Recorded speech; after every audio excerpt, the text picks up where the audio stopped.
This is Creepy and Geeky.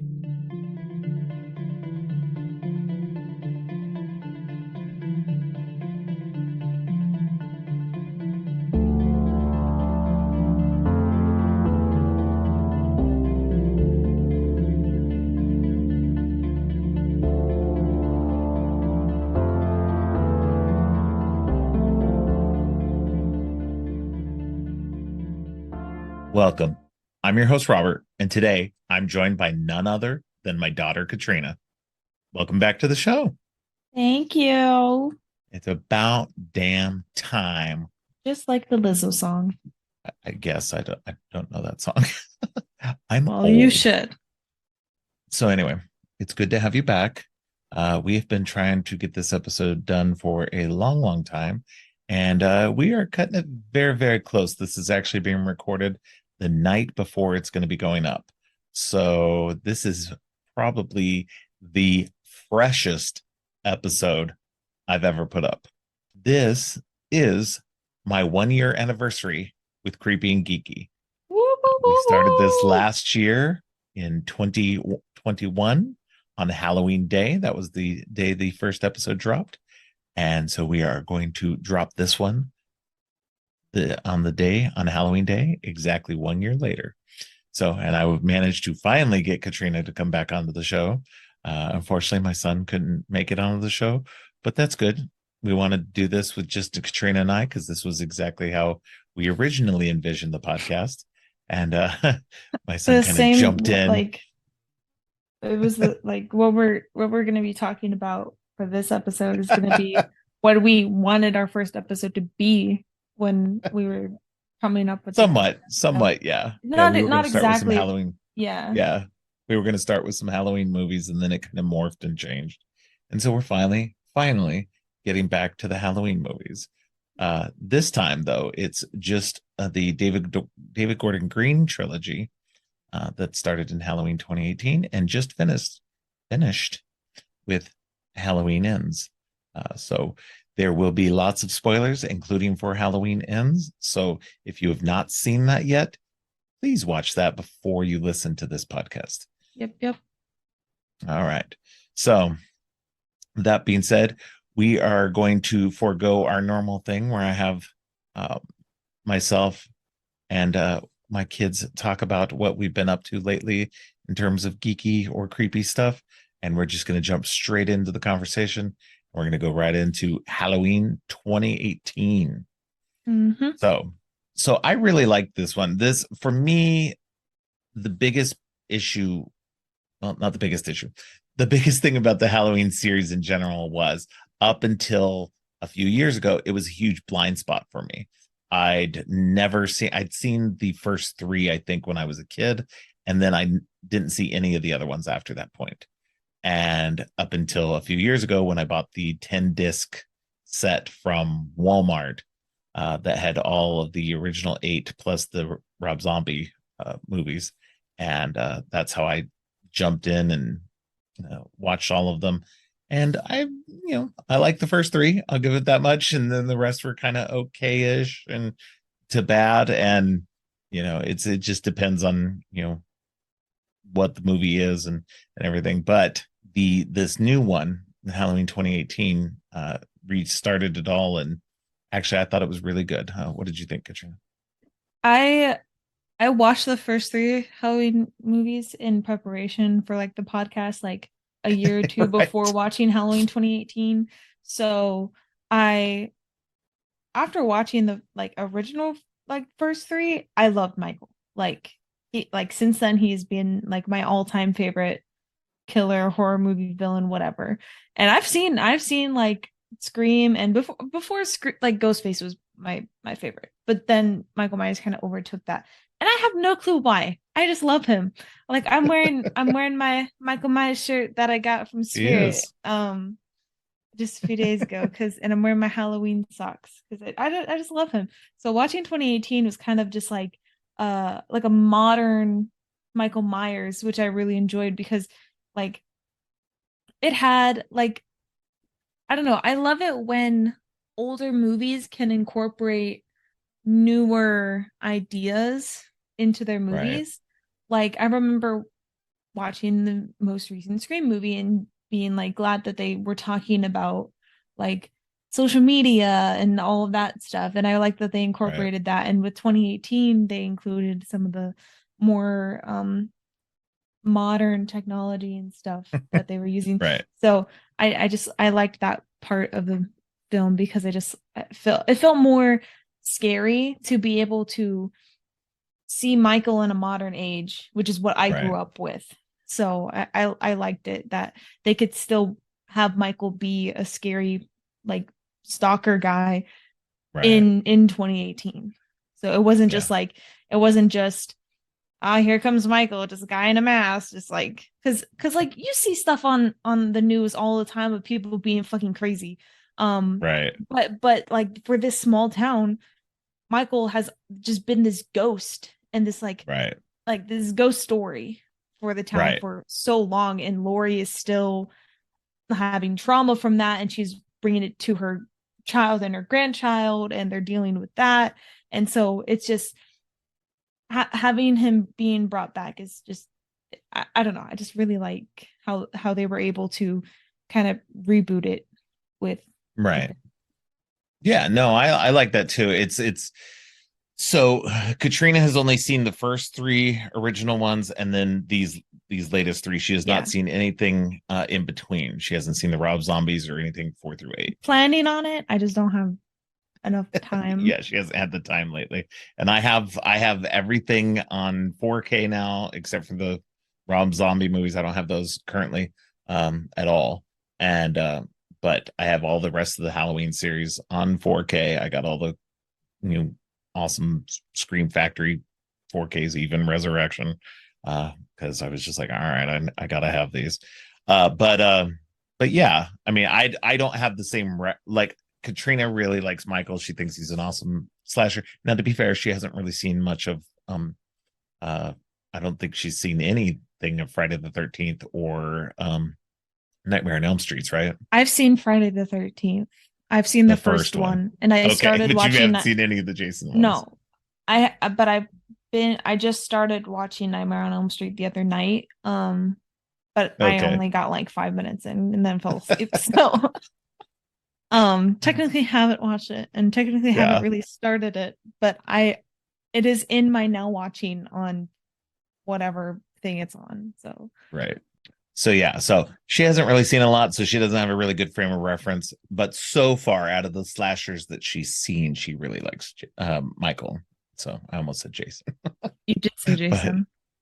I said Jay.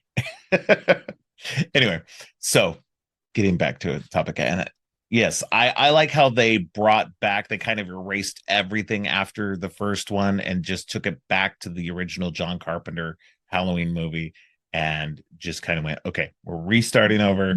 Nothing's happened with Michael and Laurie, like not between them anyway. Michael's been captured and put in a hospital this whole 40 years, and meanwhile Laurie's gone like a survivalist um who believes that Michael's coming back for her at some point, and it's and the damage that wrought on her family. Mhm. That's what I found interesting about it, is like the damage that it did to her and the damage it did to her family. And then meanwhile, everybody else in the town, at least in this first movie, everybody else in this town has moved on. They it didn't affect most of them, so they all just kind of, okay, whatever. It's this old tale. She's the crackpot, and everybody just kind of moved on, at least Lori's basically the as far only as we one know. that's still talking about it. And Right. That we know of at this point. she's the one trying to warn everyone that he's going to come back and Right. is but nobody's listening. Right. And honestly, like I think that getting into the meat of the story now, if it hadn't been for his psychopath doctor who really wanted to understand Michael Yeah. and the way he kills, that if it hadn't been for him trying to get him to let go, to set up the crash or whatever, for him to be released, if that hadn't happened, the rest of this wouldn't happen. Michael would have just gone over to the Hmm. even more extreme hospital and would have been kept locked inside forever, and nothing would have ever happened. But of course, crazy doctor has to let him loose, and he paid the price for that himself as well. Hmm. So uh but yeah, I really enjoyed where they took it. I was glad to see that John Carpenter came back as a producer and as the composer. So it's like, he felt so strongly about this this story that he was willing to be a part of it for the first time since number 3. Hmm. And so that was a fascinating thing for me, that he, because of that, because he doesn't really do much, he hasn't done much in film for a while now, and this was kind of his way back in. uh, Hmm. so and I enjoyed that aspect of it, especially it was a great soundtrack. John Carpenter, his son, and their partner um did a great job on the soundtrack, revisiting the old themes and creating new sounds for us. Hmm. So but yeah, it's I liked that, at some point Lori, sure, she had a couple of failed marriages, and she, was so like messed up that they had to take her daughter away from her when she was Hmm. 12. And but I liked being able to see that she had a family at one point. She had a kid, and that kid, as much as it messed her up and everything, went on to go live another life, and Hmm. and did that. And for me, Judy Greer is a huge fave. I love Judy Greer. I think she's an awesome actress. And it's always great to see her in a movie. So it was great to see her playing Laurie's daughter. Specific, you want to say about anything? I haven't watched it in recent enough time that I have. Like right before we started recording this, I watched a 3-minute video on the synopsis of it. Um, and that is all that I have. So I Hey. said what I said at the beginning. So All right. So um let me think. So what I also like about this too is that this is this is the movie that, you know everybody kind of wanted. Was mhm, if this movie had been the last movie that they got to do, if they didn't get to do their trilogy, this would have been a great final movie. It was a great battle between Laurie and Michael, and the last we see of them is that they're burning Michael alive mhm, inside that basement that there's no way he can get out of.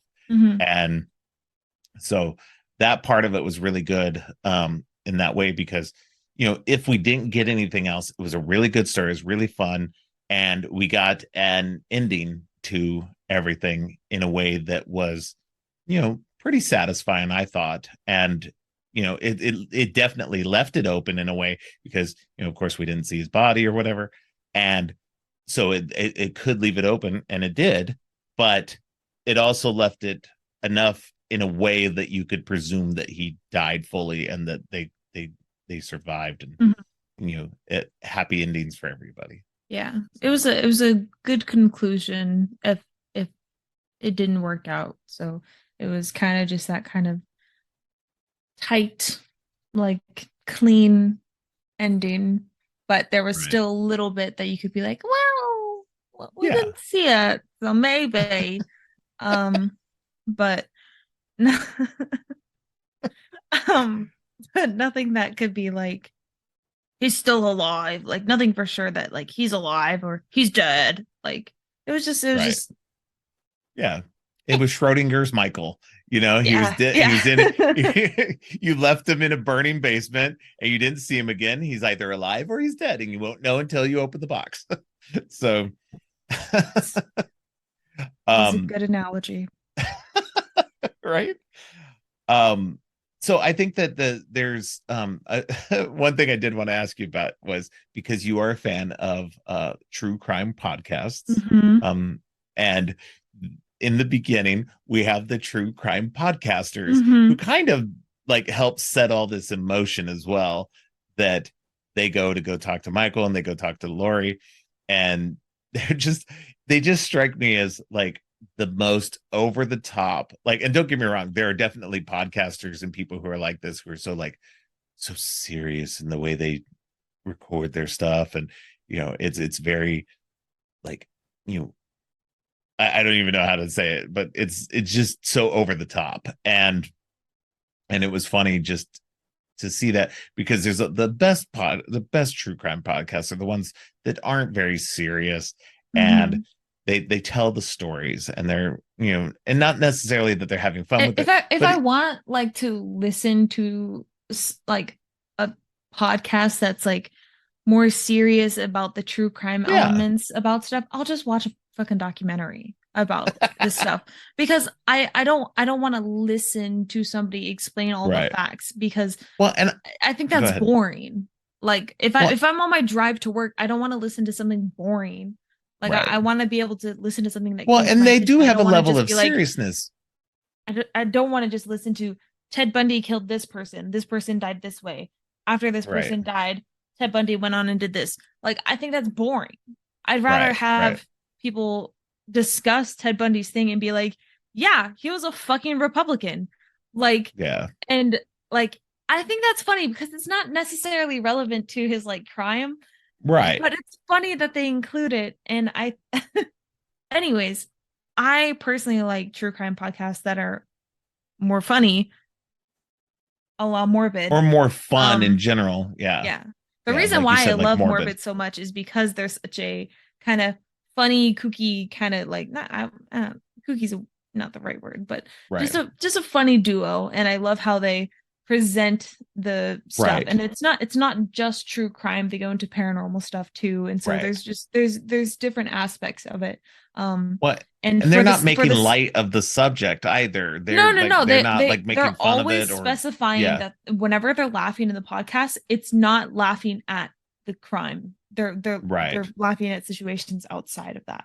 right, Um, but for the case of Halloween 2018, um, it I haven't watched it in recent enough time to be able to remember how exactly the true crime podcasters were in right, the movie, but I don't doubt that how the directors and stuff did it, they wanted them to be uh kind of stupid and kind of annoying group of people, right, because you kind of want that first kill in a right, movie to be kind of gratifying, because then you can yeah, have the sad stuff later.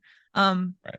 because you kind of just want to be hooked and be like, oh yeah, those stupid podcasters got Well, and killed. these Yay. podcasters were being very opportunistic and Yeah. taking, and doing what they could to, rile Michael up, and Yeah. to, and to pump Lori for information, and Hmm. get the most salacious dirt that they could on the Yeah. whole situation, and rather than really getting, true information from her, There's like a or difference between being a true crime podcaster and being like a true crime journalist podcaster, because I feel yeah. like that's what they were more like, from like what I can Yeah, remember, well, they is tried to that say they were investigative journalists and yeah, stuff like that as that's the well. So difference, is that like yeah, they were probably trying to get information to make an article, and then they had a fucking podcast. It's closer to like NPR or the New York Times having like a right, crime, like a true crime kind of section, like right, right, right. podcast. Like that's more what it would be like, and that's more serious, more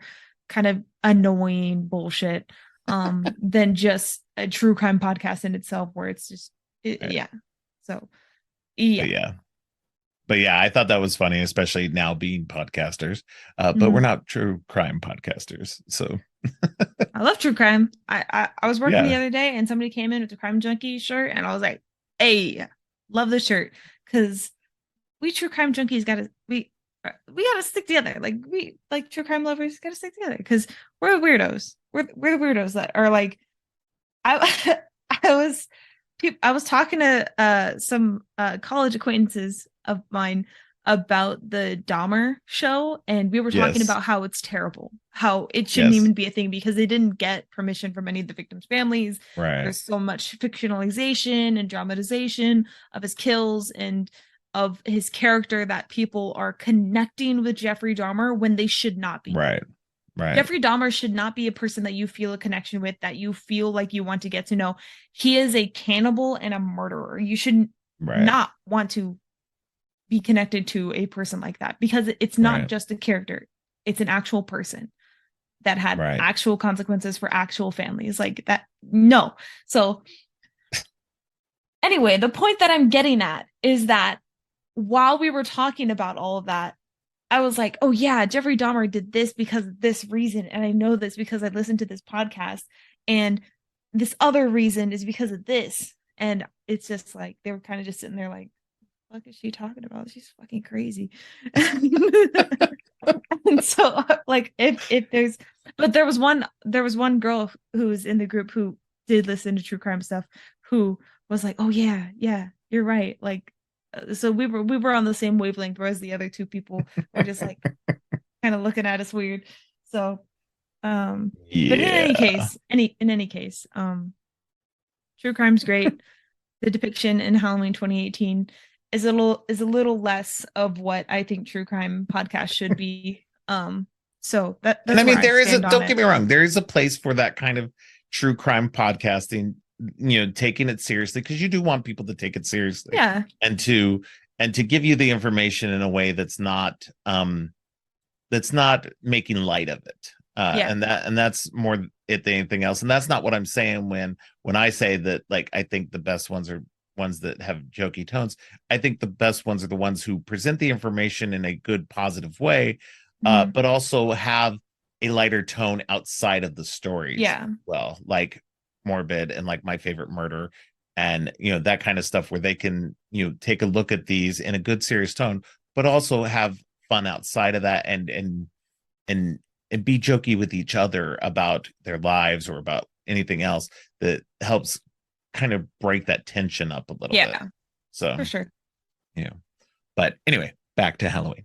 Yes. So it's so, I thought this was really good. It gave, I like that, I know there's some people that don't like this because um, it kind of follows a lot of the same beats in a way of the first Halloween. He's killing Mhm. some teenagers, and and Laurie's kind of the Loomis character this time, and everything. And I get that, but at the same time, I think they again, a lot of times when you do a legacy sequel, there's going to be a lot of similarities because they want people to kind of jump back into it, and Mhm. and so I get it. Don't get me wrong. I really do. I don't want a repeat of the, whatever came before, but I think there's a certain amount of that you can't avoid. And I think that they did enough difference in this movie to justify the, what they did. So, Yeah. and I think, yeah, they killed the teenagers, but it wasn't, they were in different ways and different kills. And so, and I thought it was interesting too that, Allison's boyfriend from the Mhm. first movie. I didn't even think about him while watching the first movie, but he didn't get killed in the first movie, and then he Mhm. pops up in the beginning of the second movie. I was like, oh yeah, totally forgot about him through all this, and so, Yeah. so that transitions us to Halloween Kills now, and Mhm. yeah, he who was left at the party now finds um, uh, Deputy Hawkins lying on the ground after being attacked by Dr. Sartain. And uh, so he helps save him and get him to the hospital. And meanwhile, the townspeople, we finally see some townspeople are at the bar, and Tommy Doyle and Lonnie and the nurse, I can't remember her name now, and Lindsay are all there at the bar, and they're reminiscing because it's the 40th anniversary of the attack, and they were Mhm. all part of that. And it's so it's still on some of their minds. The people who were involved in it, they still deal with the scars of that, whether everybody else is or not. Mhm. And so, and then we do see a flashback, which is really good, to the night in 1978 when Michael first attacked, and we see Hawkins on the hunt for him, chasing after him, and his partner, played by Jim Cummings from The Wolf of Snow Hollow. He was they found him and in his old house where he killed his sister, Mm-hmm. and they uh, Michael attacks and grabs onto Jim Cummings' character. I can't remember his name right now, but grabs him, and Hawkins, while trying to save him, shoots him, not Michael, and kills his partner. And but after that, Michael goes outside of the house and basically just stands there in a what you noticed, and I didn't catch this the first time, but you noticed was a scene very reminiscent to the first Halloween when he after he killed his sister and he was out there on the sidewalk waiting for his parents to get there, or standing there when his parents Mm-hmm. got there. And so I thought that was a really good catch because I didn't catch that. So I thought that was really cool. And Yeah. and I always thought that the guy who's playing Loomis was a digital face mapped onto his, but apparently that was just makeup. So I thought that was really cool that they accomplished that with just makeup instead of actually digitizing uh, Donald Pleasance's face onto his. Mhm. So I really loved Halloween Kills because it had so many nods to other films in the franchise, especially the like masks and stuff that were from Right. Halloween 3. Like I thought that was such a cool nod because I saw it in the trailer and I was like, "Oh shit, that's the fucking mask." And Right. it made me hyped up for the movie. And I remember like walking in the hallways at the theater I work at and hearing the Halloween music and just feeling like, fuck yes, because this was going to be the first Halloween movie that I was going to be able to see in theaters. And it was just this kind of like glorifying feeling for me. And it because it was only a few, like maybe a year or so that I've been a fan of Michael. Right. And having a Michael Myers movie in the theaters that I was going to be able to see was just so it was so cool, and I was so excited. And I even went to the special screening that we do for employees Right. before it came out. And so that was really cool because I got to see it in Dolby, and so it was just like all of the sounds and all of the creepiness and stuff was just like tenfold because it was right around Halloween and it was in Dolby, and it was just this perfect mesh of like good moments in my life that kind of just perfected it. I think I saw it 2 or 3 times in total.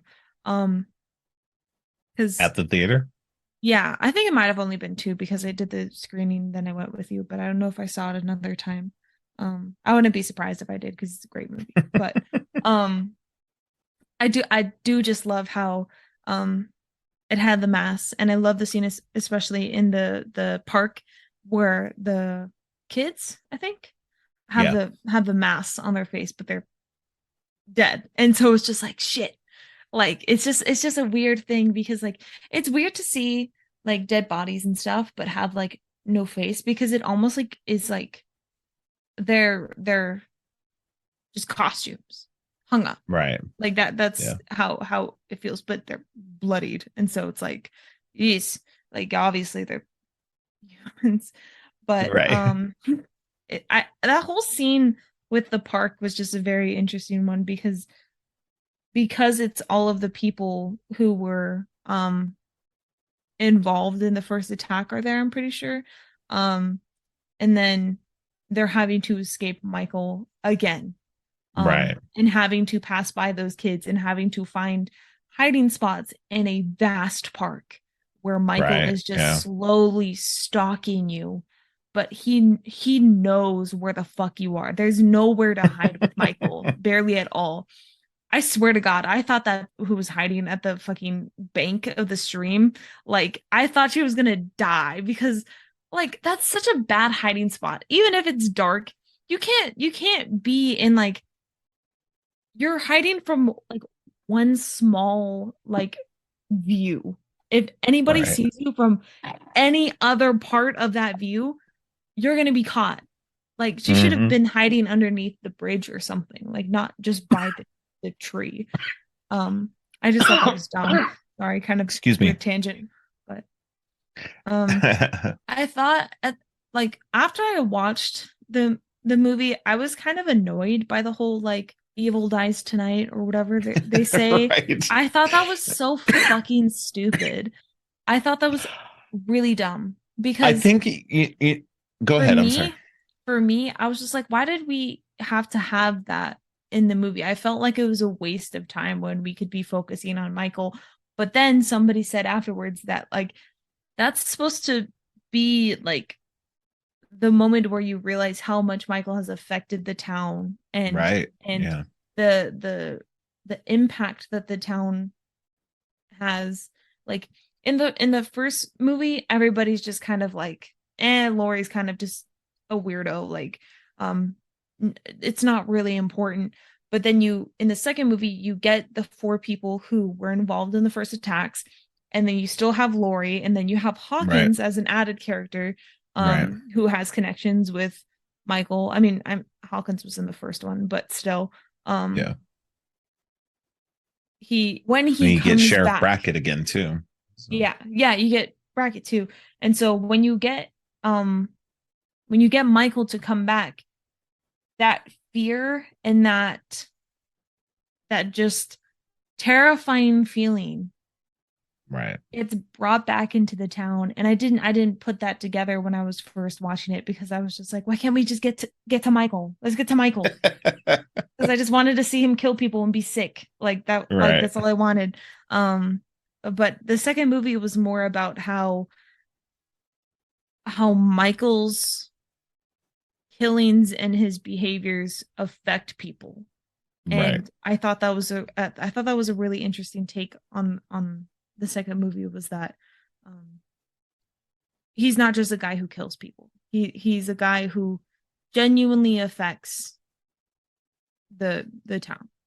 Right. So it's he's not just a ghost story anymore. He's Right. a real threat. So um I thought that that was a good kind of switch that flipped Right. um for the second movie. Yeah, I think that in terms of the way the movies are, the first in Halloween 2018, it's more about how Michael has affected Laurie and her Mm-hmm. family. Yes. Yeah. And then in the second movie, it's about how it affected the town. And again, in the first movie, it's Laurie fighting back. Yeah. You know, and we realize throughout these movies that Laurie in the beginning thinks that he's coming after her, that he's Mm-hmm. obsessed with her and wants to kill her and kill her family and blah Yeah. blah blah. And you find out throughout it, Michael doesn't care. Michael's not trying No. to kill her. It's not about killing her because of her. He's killing her because she's happens to be in the way. Yeah. It's never about She's her she's the one specifically. she's the one who survived and is always going to try to work to kill him and stop him, and he doesn't like Right. that. So Right. it's Well, not. and even in this moment, he's not really trying to get to her. He's trying to get to town, get to his old house, Mhm. and that was his seemed like his It's sole never motivation. even Sure, he's going explained. to kill people, yeah, and so he's going to try and kill people along the way. But I think that's what's interesting about it too, because it's like evil is not explainable. He's Hmm. killing just to kill because that's just what he does. He is pure evil, and evil affects it affected Laurie and her family, and how that affected them, and then how the movie in the how the second movie, how it affected the town and the people who also were hurt or whatever, and then how they try to take it back as well, Yeah. also to disastrous consequences. So because we get that whole point where the town finally finds him and attacks him and has him down on the ground, and instead of making sure that they kill him completely, they give him a little bit too much pause, Yeah. and he lashes out and starts killing Hmm. everybody around him. And it's a great scene. But Hmm. yeah, it just shows that this mob mentality, because just before that, this mob sees this one of the other patients that Mhm. got off that bus too, and they chase him down thinking he's Michael, and rather than you know having cooler heads prevail, they all chase him into a cornering him into a position where he has to jump from a building and Yeah, kill but himself. like but contrasting that, the only person who was trying to help the person was Lori's daughter. And Right. that, like, Yeah.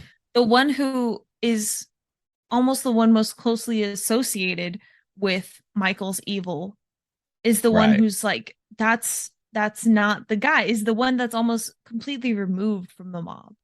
Like, Right. so Yeah. like you would think that the people who are most closely associated with having the, I mean, Lori was obviously Right. happy with the mob. Um, but wasn't she? I don't think so. She was out of it for most of that. She was, in the hospital trying to like get treated and everything. So I'm not sure Yeah, but she was aware of what was going on. I guess I I feel like from what I It's been a remember little from, bit since I saw that part of it. I started watching yeah. it and didn't get to finish it. But I get what you're saying. But I think that the interesting thing about Halloween Kills is about how mob mentality can be like you think that it should like you think a town coming together to stop Michael would be a good thing, but it Mhm. also shows that how it's also a bad thing because you get people who aren't focused and aren't how it devolves really quickly Mhm. rather than being something that should be a good thing and turns into a bad thing. Yeah. And I mean, it turned into a bad thing no matter what. They killed that guy. That guy ends up killing himself to get away from them, Mhm. and then Michael not only kills everybody else that's around him that tried to kill him, but ends up in the very end killing Lori's daughter.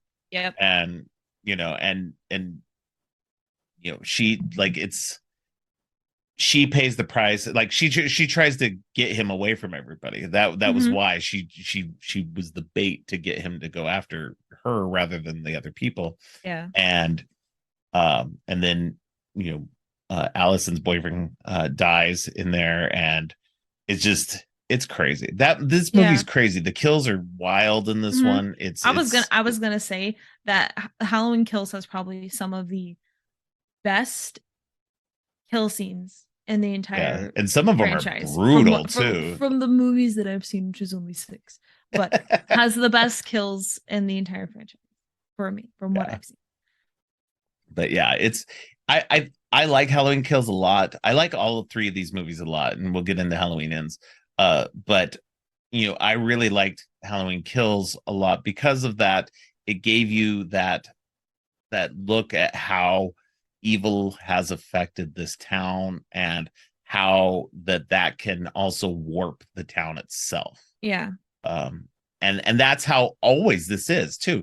Each one of these movies is about how this evil not only affected them but also warped them in Hmm. ways that was not good for the individuals or the town itself as a whole. So I feel like the Halloween movies and Michael Myers is less of just um a killer being a killer. It's the killer and how he affects people psychologically. right. I feel like that's one of the scariest things that you can think about, because I feel like when you start, because Ghostface, he's scary because he kills people and he's changes, so he's always a different person, and that's why he's scary. He has a voice changer and he asks you what's your favorite scary movie. That's why he's scary. um but and then for like Freddy, he goes into your dreams and then Which kills is you, pretty damn scary. which is So scary, which is yeah. scary, but it's not real. Like there's never going to be a scary person who's going to All right, go you into your need dreams and kill you need you. But but for Michael, yeah. there I get is what you're the saying. possibility of a killer Right. rampaging a town and escaping or going to prison, and his kills affecting entire generations. Right. because that does Yeah. happen. Oh And yeah. the psychological impacts of that is real. And so it like I think that's why I like Michael Myers is because he feels real Right. despite how all powerful and unkillable he may seem. Right. He his effects are real, and I think that's why he's scary. Right. Right. And, Yeah. and No, I agree so with you. I I think agree with you. that's I'm what's not, different I'm about the Halloween franchise for me and why right. I enjoy it so much. Other than Yeah. the third movie, because like that's a weird one off. That one's not associated with the Michael Myers thing. Yeah. So That's true. Okay, so yeah, Michael Myers Halloween. That's why I think. yeah. Um, All right. So let's get into Halloween Ends because all that's right, the let me most bring up my recent notes one. because I have notes for this one. And this is the one she and I have not talked about ever about. We watched it separately. Finally got her to sit down and finally watch it and create notes so she would be ready to talk hardcore about Mhm. this. So I liked it. Did you like it? I enjoyed it. Yes. Okay. All right. So give me your thoughts. So I really liked it. My only issue is I wrote in my notes, I wish it would have been a movie more about Michael than Corey because I felt like some of the Corey scenes were unnecessary. Um, but I understand that it was setting up a narrative Right. for Michael's ending and that entire thing. But I just didn't understand why it had to be like that because in my mind the end of a trilogy introduced a new character and it seemed kind of just like out of the blue. And This has been most people, the people who either are kind of middle ground or who didn't like it. This is their major concern with it because one, the marketing made it seem that this was going to be a full on um, battle royale between yeah. Laurie and Michael. And then two, and that's what a lot of people wanted. And that's what they wanted. And so those were, that was the people's main concern. And they were like, well, why are we getting this character? What does this have to do with anything?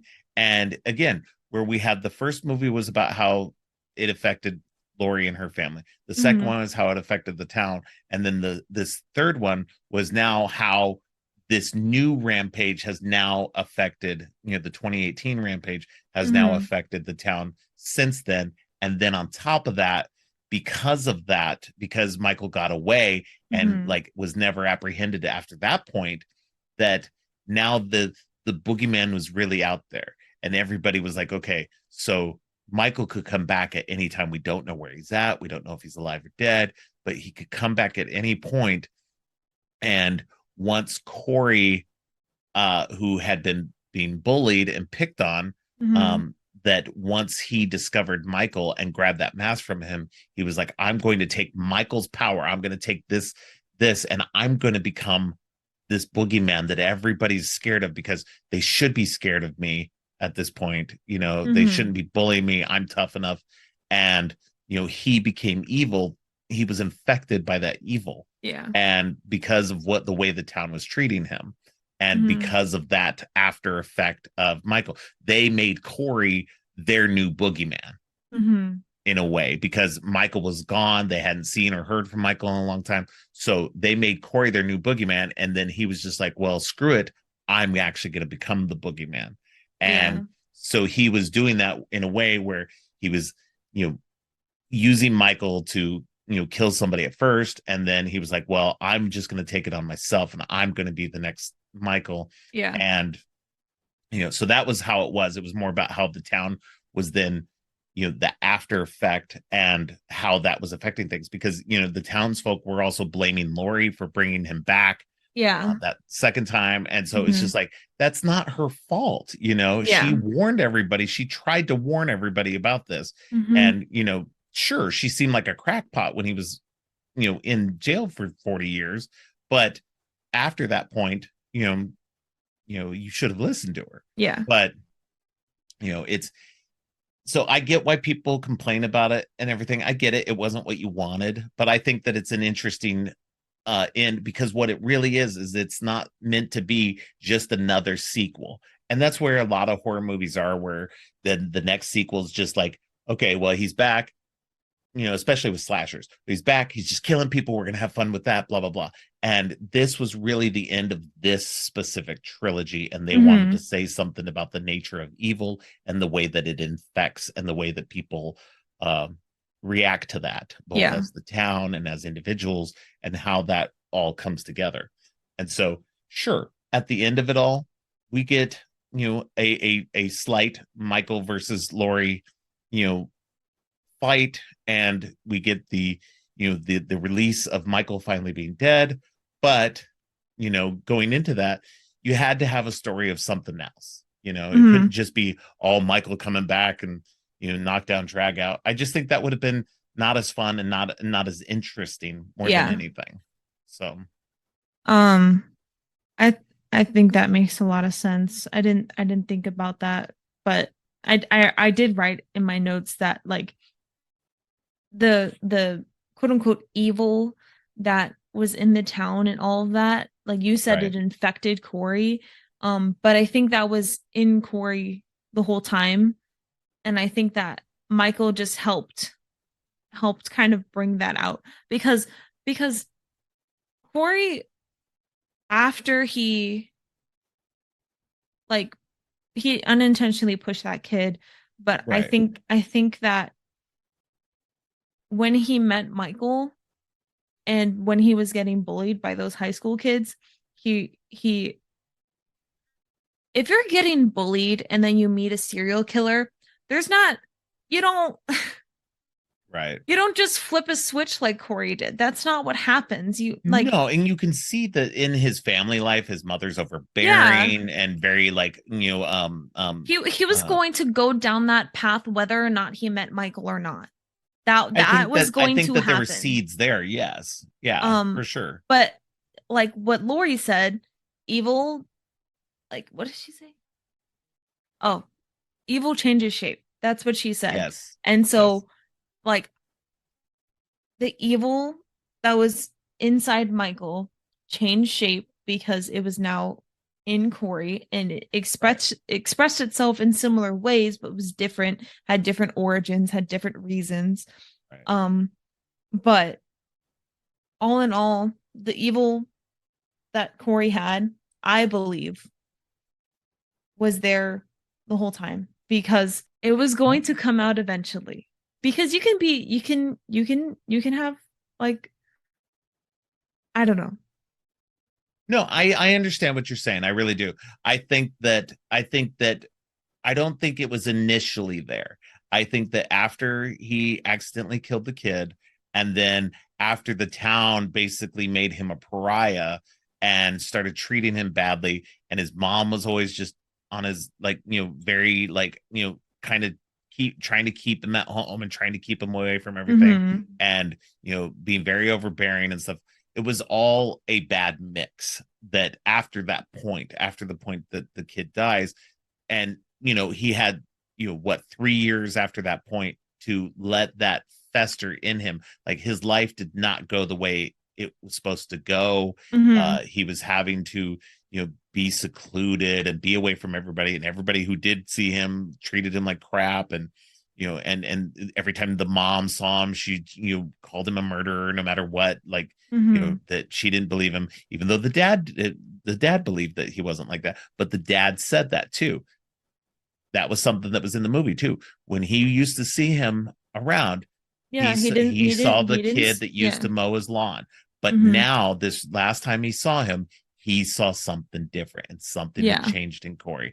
And that was the moment where I think that, like you said, it was there, but it wasn't there. And so it took this series of bad That's what events. I'm saying And is yeah, like it would have happened to Corey at some point. There's there's no something would have reason. caused this in Yes, him. Yeah. even if the kid wasn't pushed, or even if he didn't meet Michael, if he didn't meet Lori, Well, I don't think in that things. way. That I think I Go think ahead. things still would have happened in his life that would have led him to that.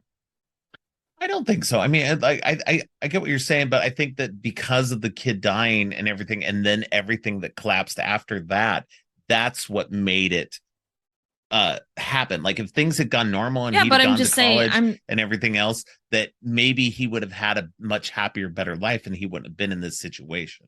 that's what I'm saying though, is that if if those bad events didn't happen, but then other bad events happened, I mean, no, maybe, but no matter what bad event would have happened, whatever bad event would have happened, Corey would have turned evil. That is what would have happened. That is what I believe. Because if his life would have went the way that he wanted, then he would have no reason to be evil. Like right. that's my belief. But I'm But also because the kid thing happened, even if that happened 10 years down the road, that still would have happened. He still would have turned evil 10 years down the road because it wasn't just Michael that turned him evil. It was the kid thing that turned him evil. It was the bullying. It was all of this that turned him evil. right. And Right. But that's what I'm that's saying. It was that specific set of events. If something else bad in his life happened, I don't think that he would have become evil just to become evil, just because of a different series of bad events. Like I think we'll just have to agree to I disagree think this was because a specific confluence of events that made it seem like that made him go down this pathway. Because living in Haddonfield and because of the specter of Michael and everything else that just tied all into that more than just, oh well, he might have turned evil. If something else bad might have I happened. guess I'm not saying you're for wrong. the I'm just movie, I think yeah, your stuff is right. But for me, thinking beyond the movie and thinking about like I'm trying to like rationalize stuff, and I know it's impossible to do that for a movie, but for right, me, I'm trying to rationalize why this happened to Corey, right. and because But again, I think this is just because where it's just like it's just fictional, it's just fiction. yeah, But for my brain, I'm just like it shouldn't have been evil, like that shouldn't have yeah. happened. No, I But mean, I'm trying to rationalize it in my brain. So I think right. I'll just have to I can't. So No, but I think that, there's I think that it was just unfortunate. I think that mhm. that's we've as a true crime person, you've heard the stories of people who have had really bad lives. Most of these serial killers are usually people who come from really bad lives and have some kind of messed up That's stuff in the their thing. history That's the thing that is that I'm talking about like I'm talking about Corey as if he's like a real life like serial killer person. no, I know what you're Because saying, but I think that that's what I'm trying to rationalize is like right, what how it would have panned out in real life. Because if somebody's going to be a serial killer, Ted Bundy would have still killed all those people. It doesn't matter how his life would have gone. He still would have killed all those people because Ted Bundy is an evil person. He is an evil murderous person, and I'm there's not saying I nothing. completely There's disagree with you, but I'm just saying that, like, I think that if Corey would have had other bad things happen to his life, it may not have exactly come out this way. Sure, maybe he would have been something else. sure, sure that I'm not saying that like Corey would have like killed all these people if other bad things in his life happened, but I'm just saying he in itself in himself Right. has evil, and that evil was brought out by Michael and by the Okay. events that happened. That evil wasn't put onto him. He didn't feel bad about being evil. He Right. didn't feel bad. No. He wanted to be evil. He Right. wanted to murder those kids that were Right. bullying him. He wanted to get revenge. So this is the difference, and this is the thing. When he first killed that homeless guy outside the thing, Right. that was the first instance where he felt what evil felt like. Right. And he was like, "Whoa, whoa," at first, but he did it again. If Right. you kill somebody and you feel that guilt and that remorse and you feel that like sense of, "Oh my god, what the fuck did I just do?" You won't kill another person again. Corey Right. You didn't would feel turn that. yourself in. Yeah. Corey didn't feel that. And Yeah. that's why No, Corey's an evil because he was person. broken. Yeah, he was broken at that point. And but this is what I think is interesting too about all of this too, is that every one of Corey's kills, except for maybe the homeless guy, every one of Corey's kills was done in revenge. Mm-hmm. Every single one of them. Like every person he killed or tried to kill or whatever was somebody that was in his way of some sort. The doctor he killed and the nurse he killed, they were because Okay, Allison didn't get the promotion. I was gonna ask, who the fuck were the people that he killed in the house? Is that who you're talking about? When he was wearing the different mask So and Michael came in and then killed the guy or the so girl? Corey killed the doctor, but I think it was Michael who Yeah, who killed killed the the girl girl. and did Yeah, the stab thing like the he did with stab into the Bob. wall. Yeah. So Okay. yeah, So those that was a doctor and a nurse that was the that doctor and the nurse that Allison worked with. Oh, okay, got it. See, didn't So remember that's that. why he went to kill them is because Allison didn't get the Gotcha. promotion, and so he went to go kill them in revenge. That was one of Then my he, notes because I didn't know who yeah, they were because yeah, I started watching half of the movie on one right, day and then had to finish it a week later, so I didn't remember who they were. So yeah. thanks for that. That You're welcome. fixed my brain a little bit. But yeah, so that was them, and then he killed the kids who were bullying him, which was really weird though. Band geeks, like I've seen a lot of people going like, band geeks are bullies now, and like, yeah, of course, band geeks can be bullies just Yeah. as much as anybody else. The So band geeks in my high school were worse than the people who played sports. right, like it's just because you think it's supposed to be jocks and rich people who are the bullies. No, the band geeks can be bullies just as much. So anybody who feels like they've got any kind of power over somebody. So, but anyway, but yeah, so all of Corey's kills were motivated by revenge. People he wanted to take out who slighted him or who he thought, who were in his way. So, which was different from Michael. Michael's is always whoever happened to be in his vicinity more than anything Michael else. had no motive, had no Right. like The only reason why he stalked Lori in the whatever it's first called. movie was because he saw her at his old house, Mm-hmm. the very first one. So then Yep. that's why he originally targeted her. He was like, okay, well, she was around my house. I'm gonna go kill her now. Yeah, it And was it had nothing to, territorial. It was like yeah, why the exactly. fuck is she standing outside of my house? Like Right.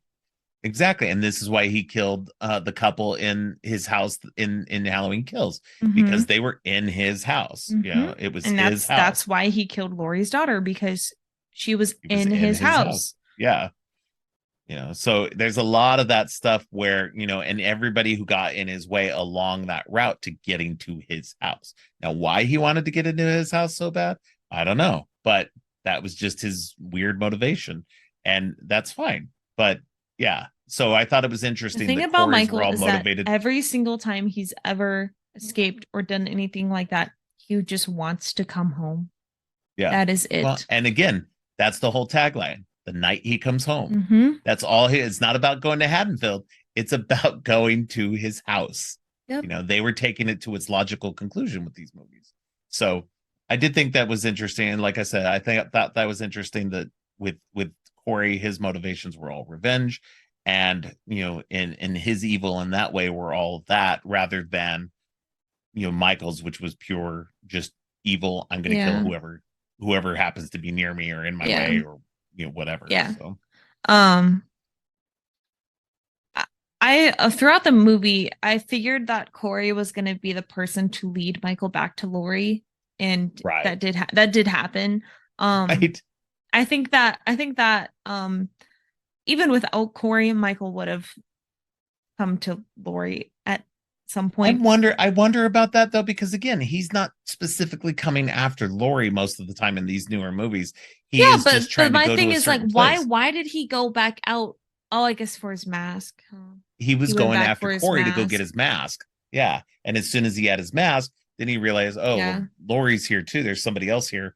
I'm going to try and kill this person too, Mm-hmm. because that's all he's about is killing people.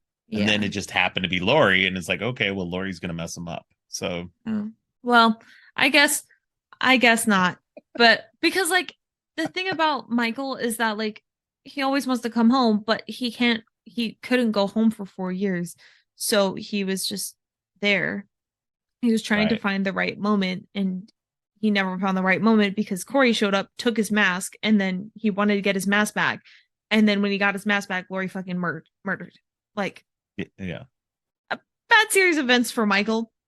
Yeah. Too bad.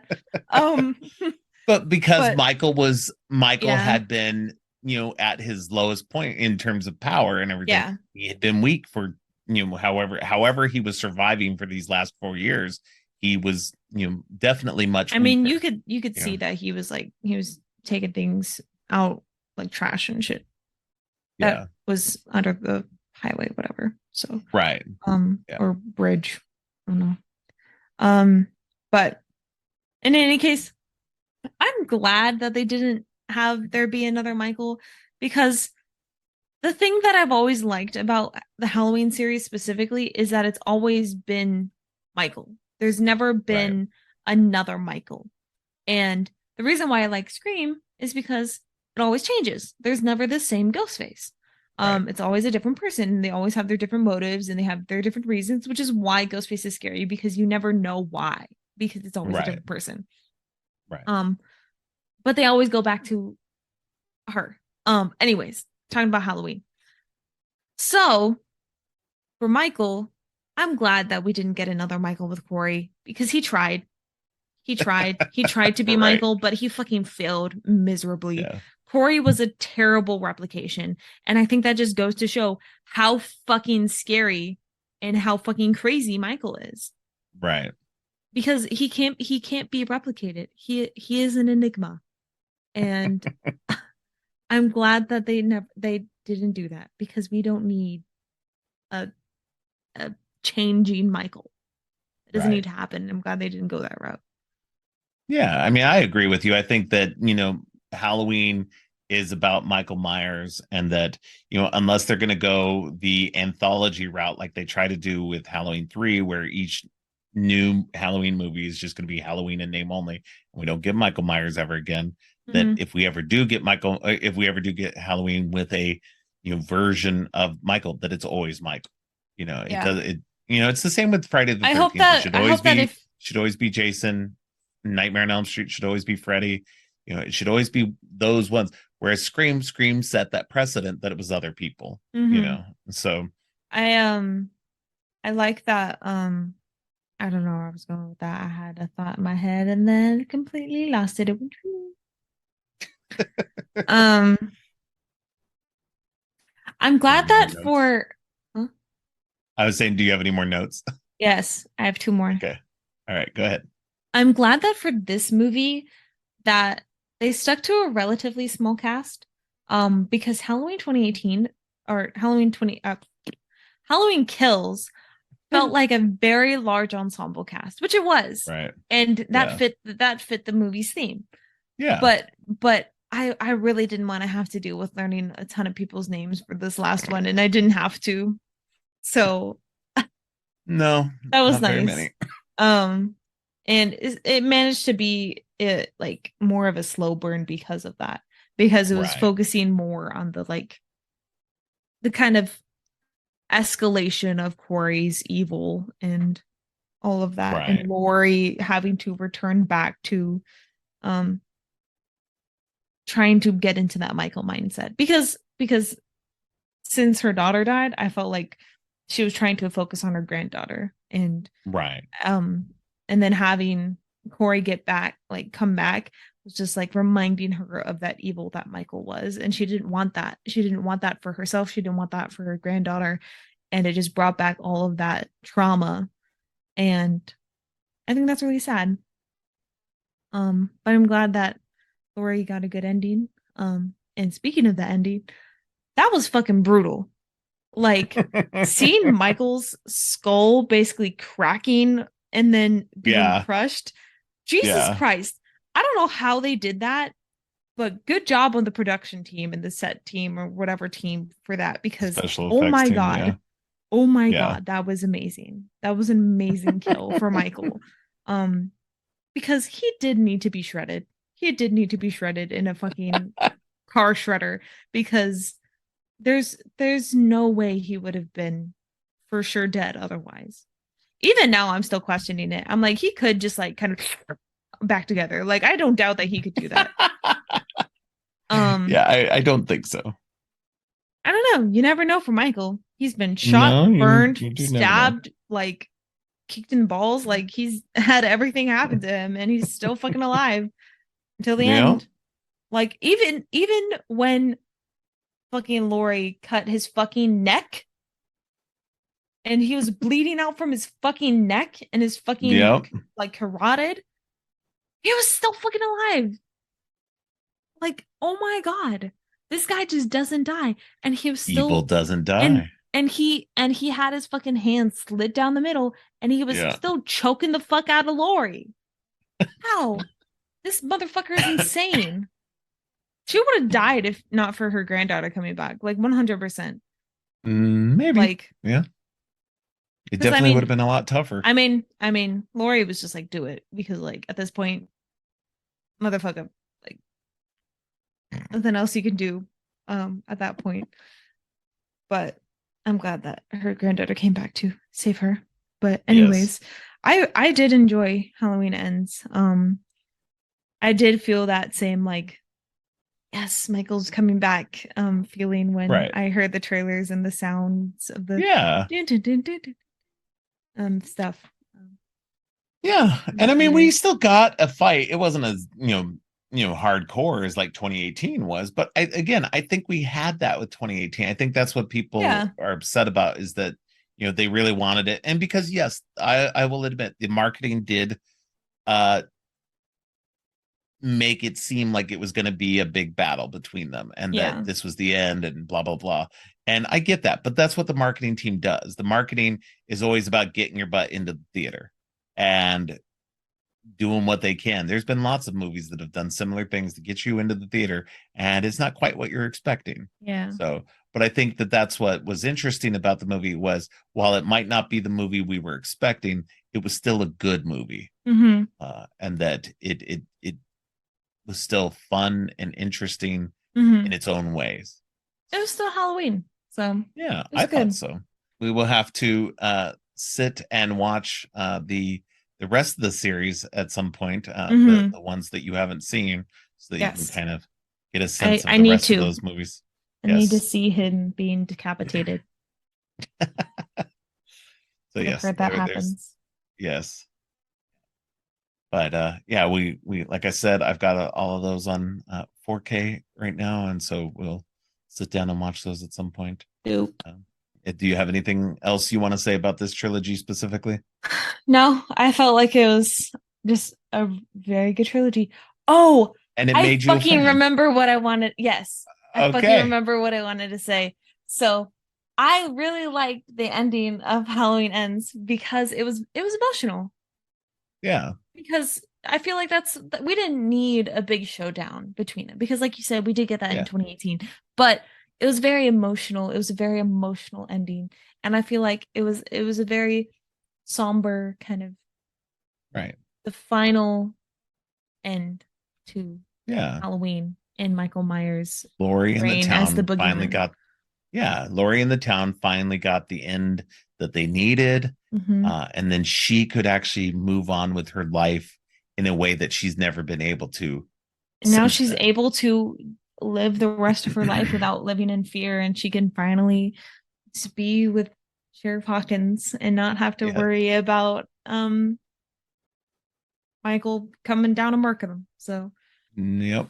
yeah. Anyways, that's all that I want to say. All right. I Well, was trying to, do you want to tell people where they can find you online if you want people to find you? So where can people find you? you can find me on Instagram at ROCKMNKY, and you can find me on Twitter at RCKMNKY. All right. Well, thank you, Katrina. I'm glad we were finally able to make this work. Finally. So we will hope to have you on again soon, Yes. as your schedule permits. Yeah. So yeah, she works full time and goes to school full time. So that's the major reason why it's very hard for her to number one even watch anything, and number two get on the show. So And if you saw my dad's Twitter, I just got into a car accident like 2 weeks ago. yes, So Yes. definitely have been busy and haven't been able to really do much. And she's fine. Everything's okay. I am fine. We I got got a I we got got a a new new car car. now, Everything's so all good. So Gucci. all right. Well, thanks again. So there you have it. Our anniversary episode and our first full year is complete. Thanks again to Katrina for making time out of her busy schedule to record with me. I have a lot more fun stuff planned in the future, including my next series of episodes on the works of Kevin Smith. Next episode, Ariel Power Schaub returns to talk about Clerks and Clerks 2. Thanks for listening. If you liked what you heard, make sure to subscribe on your favorite podcast app or at creepyandgeeky.com. You can follow the podcast on social media at Creepy and Geeky on both Twitter and Instagram. If you'd like to follow me, I'm Geek Thulu on Twitter and geek.thulu on Instagram. You can support the podcast by ordering teas and more from our TeePublic page. All of the links are in the show notes. Finally, don't forget, stay creepy.